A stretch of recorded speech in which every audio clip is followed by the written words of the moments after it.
जो कलमा तुम पढ़ते हो वही तो वो भी पढ़ते हैं, फर्क इतना है। दलील क्या है? तुम खड़ी मूर्ति की पूजा कर रहे हो, वो पड़ी मूर्ति, एक पड़ी मूर्ति की एक खड़ी मूर्ति की। ये शंकर भगवान की मूर्ति है, ये बड़े पीर साहब का या निजामुद्दीन औलिया का मजार है, यह अहमद रजा खां का मजार है। ये खड़ी मूर्ति है, ये पड़ी है। जो काम इस पे हो रहा है वही काम तो इस पे भी हो रहा है, वरना मुझे बता दो। हिंदू चुनरी चढ़ाए मूर्ति पे तो काफिर, तुम चादर चढ़ाओ तो पक्के मुसलमान, वो हार डाले तो काफिर, तुम फूल बरसाओ तो पक्के मुसलमान। ये कोई चीज खाने की मूर्ति पे चढ़ाए तो कहे प्रसाद, प्रसाद खाना हराम। यहां पर कोई चीज चढ़ाई जाए उसको कहो तबर्रुक है, और ये खाना बड़ा मुबारक। हिंदू मूर्ति धोकर उसका पानी पिए और कहे कि ये गंगा जल से ज्यादा पाक पवित्र है, इससे बीमारियां सही हो जाती हैं। मुसलमान और उसके मौके पर कब्र धोकर पानी उसके बोतलों में भरे और कहे कि इसके आगे तो जमजम भी फेल है, तो ये पक्का मुसलमान। जो काम इस पे हो रहा है वही काम तो इस पे हो रहा है। और आज मैं फतवा देने का आदी नहीं हूं, लेकिन आज जज्बात में हूं, मैं ये फतवा दे के चला जाता हूं। मेरे प्यारे साथियों, अल्लाह की कसम, अगर भारत के और पाकिस्तान के, हिंदुस्तान और पाकिस्तान के, हिंदुस्तान का ये 20 करोड़ मुसलमान और पाकिस्तान का वो 15 करोड़ 10 करोड़ मुसलमान, अगर ये चादर चढ़ाने के बाद, चुनरी चढ़ाने के बाद, तबर्रुक खाने के बाद अगर ये जन्नत के अंदर चला गया, तो काबे के रब की कसम खा के कहता हूं कि भारत का 60 करोड़ हिंदू भी एक एक करके जन्नत में चला जाएगा। और अगर भारत का हिंदू जन्नती नहीं है तो इतना याद रखना कि फिर तुम अपने मुसलमान होने का सर्टिफिकेट पेश करो। तुम वो जहन्नम में क्यों जाएगा? अगर वो इन कामों की वजह से जहन्नम में जा रहा है तो तुम ये काम क्यों कर रहे हो?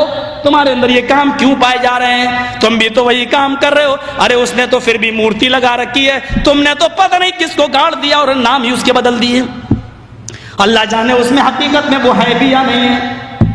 मस्जिद में हूं, अल्लाह के घर में, अल्लाह के घर से बड़ी कोई जगह नहीं होती है। मैंने बनारस में अपनी आंखों से देखा, अपनी आंखों से।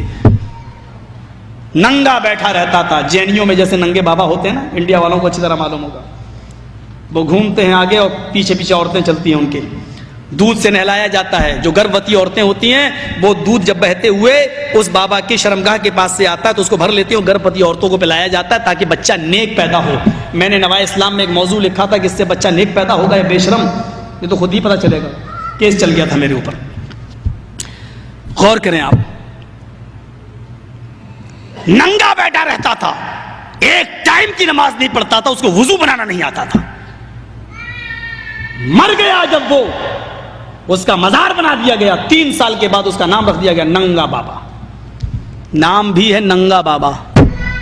इनको नाम भी ऐसे ही मिलेंगे, अल्लाह की कसम इनको सही नाम भी नहीं मिल सकते। नंगा बाबा, जरा बताओ कि नंगा रहना कौन सी शरीयत में है? कौन सा मजहब नंगा रहने की तालीम देता है?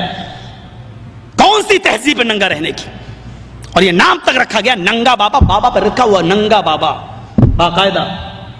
जैसे बरेली के अंदर था एक कुत्ता बाबा, अब तो बदल दिया लोगों ने, कर दिया कुतुब बाबा, कुतुब कर दिया। लेकिन रिक्शे वाले से कहो कुतुब शाह के मजार पे जाना तो जानता ही नहीं जब तक ये ना कहो कुत्ता बाबा।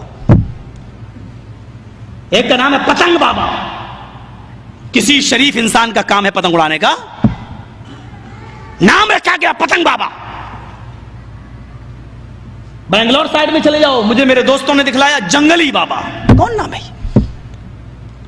नाम तो पहले अच्छे रख लो यार, नाम तो कम से कम सही रखो। ये तो जो यहां हो रहा है वो काम यहां हो रहा है। ये मैंने हिंदू धर्म से एक तौहीद बताई। रामचंद्र जी ने कहा कि उसके सामने झुको जो तुम्हारे राम का भी राम है। सुना ये पूरी धरती तू चलाता है, मेरी भी सुन ले अरज मुझे घर बुलाता है। भगवान है कहाँ रे तू, है खुदा है कहाँ रे तू। ना तू भटके मन को राह दिखाता है, मैं भी खोया हूँ मुझे घर बुलाता है। भगवान है कहाँ रे तू, है खुदा है कहाँ रे तू। पूरे मुसलमान समाज को, जिसको मुसलमान भाई अपना अल्लाह मान बैठे हैं, उसने पूरे मुस्लिम समाज को झूठी इबादत पर लगाकर अपने जाल में फंसा रखा है।